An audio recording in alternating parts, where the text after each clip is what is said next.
Hello दोस्तों, आप हमारे पीछे देख रहे हैं बखरा पक्षी विहार। ये यूपी के संत कबीर नगर ज़िले में पड़ता है।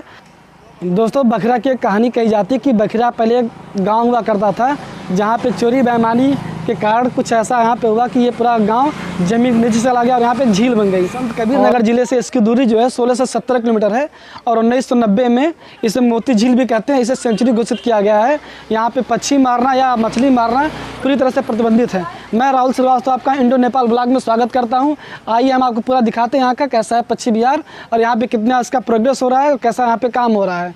आइए शुरू करते हैं इस सफ़र को। इस गेट के साथ अंदर जाना है।